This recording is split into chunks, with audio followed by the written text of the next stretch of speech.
এটা অনেকের পছন্দ হবে না এই কথাটা, আমি জানি। এখানে অসংখ্য মানুষ আছেন, এটা আপনাদের পছন্দ হবে না। অধিকাংশের কাছে হয়তো আমি এই কথার কারণে অপ্রিয় হতে পারি, কিন্তু কার কাছে অপ্রিয় হলাম, কার পছন্দ হলো না সেটা মুখ্য না। মুখ্য হচ্ছে আমার ইসলাম আমাকে কি বলে, আমার দ্বীন আমাকে কি শিক্ষা দেয়। সেটা যদি অপছন্দেরও হয় সেটাই আমাদেরকে বলতে হবে। আমি যেহেতু এই গ্রামে ছিলাম, এই গ্রামের সাথে আমার সম্পৃক্ততা রয়েছে। এই গ্রামে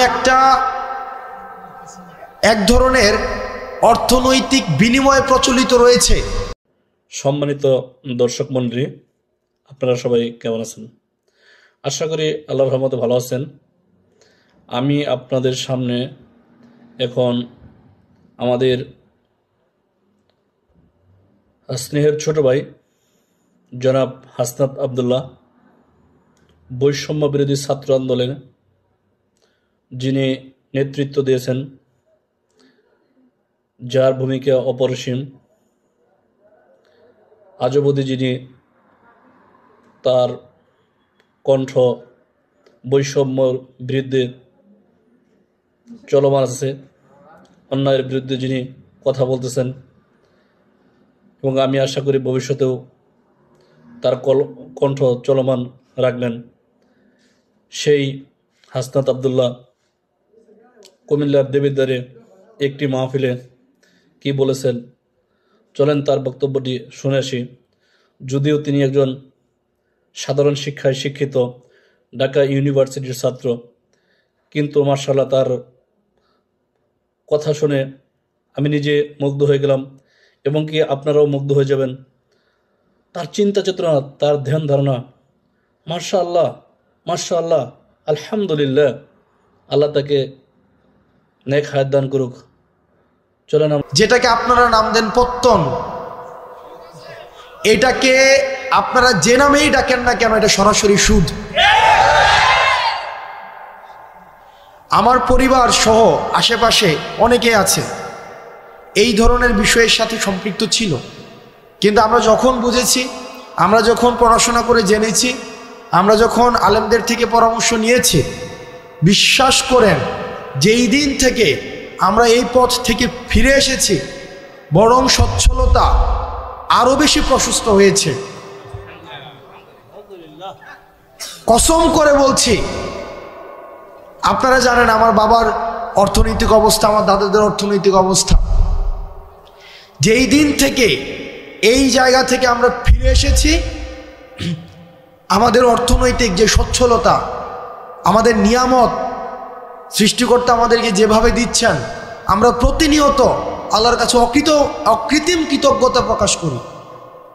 আপনাদের কাছে অনুরোধ থাকবে, এই যে আমরা দেখি টাকা থেকে টাকা বৃদ্ধি পায়, এটা অসংখ্য পরিবারকে নিঃস্ব করে দেয়। আমি নিজে দেখেছি, আমার বাড়ির মধ্যে এইসব বিষয়ে মেল হয়েছে, ছোটোবেলায় আমি দেখেছি, বা আমি দেবিদ্বার থেকে আসতাম যখন দেখতাম। অনেকে আমাকে অপছন্দ করতে পারেন, আপনি আমাকে অপছন্দ করেন, সেটা আমার দেখার বিষয় না, কিন্তু এটাই সত্য। এখানের সবাইও যদি অপছন্দ করেন, এটাই সত্য। এবং সুদের বিরুদ্ধে আমাদের একটা সামাজিকভাবে এটাকে প্রতিরোধ করতে হবে। আমরা আল্লাহর আইন চাই, সুদ মুক্ত সমাজ চাই। আল্লাহর আইন চাই, সুদ মুক্ত সমাজ চাই। সুদ মুক্ত সমাজ চাই, আল্লাহর আইন চাই। আপনাদের কাছে অনুরোধ থাকবে, আপনারা সুদকে বন্ধ করে দেন। আমরা চেষ্টা করব, আপনারা যদি আমাদেরকে সহায়তা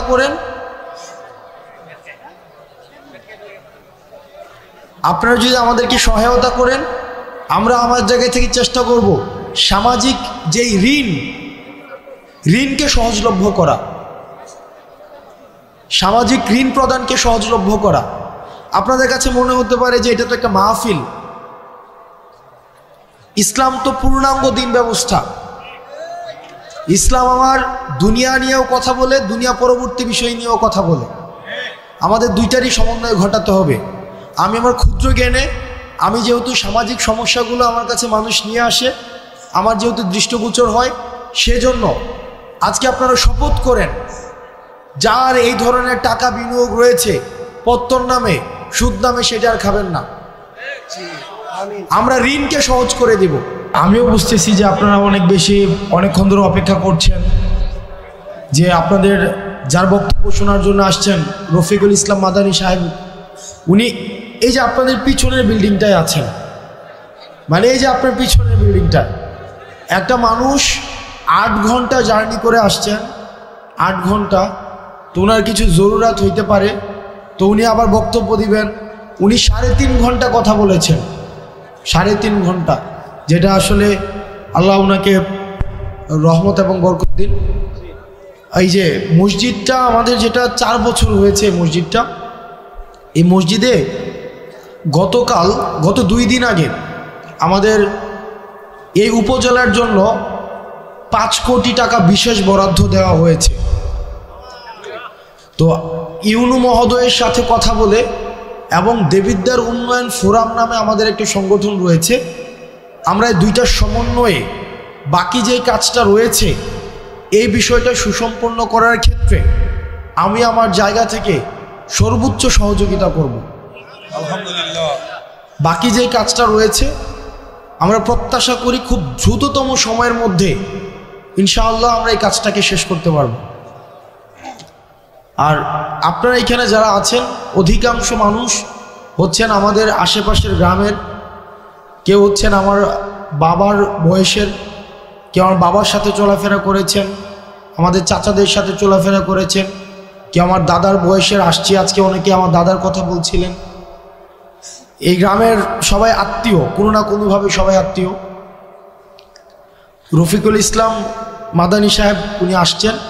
আমি আপনাদের কাছে 2টা জিনিস অনুরোধ করব আপনাদের কাছে। 1 নম্বর বিষয় হচ্ছে, আমি যেহেতু এখানে আমার জন্ম এই গ্রামে,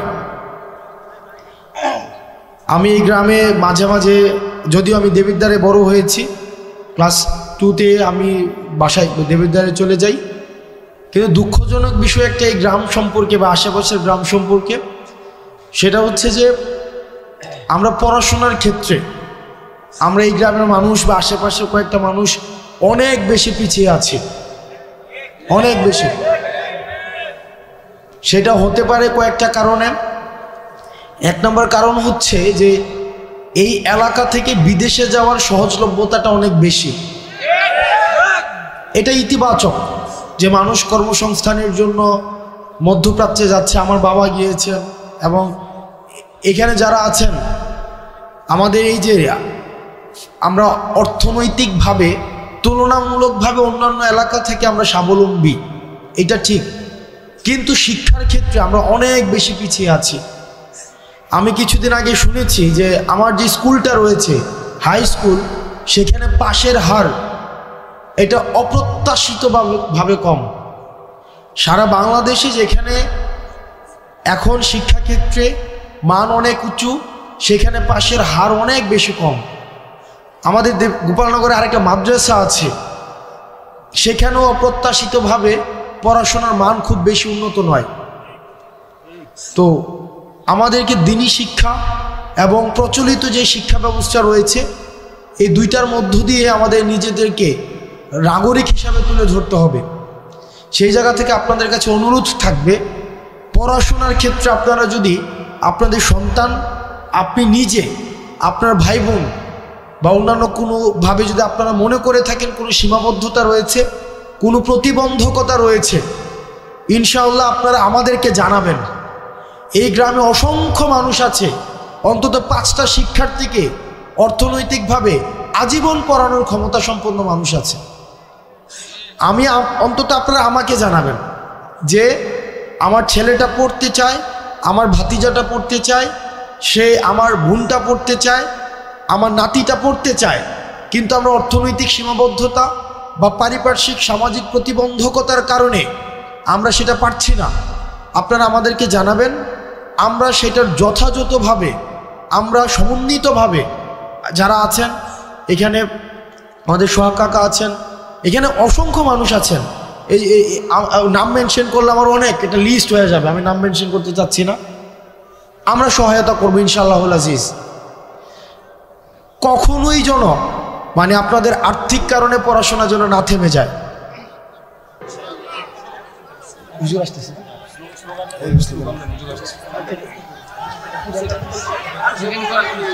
হুজুর আসতেছে, আপনারা প্রধানমন্ত্রী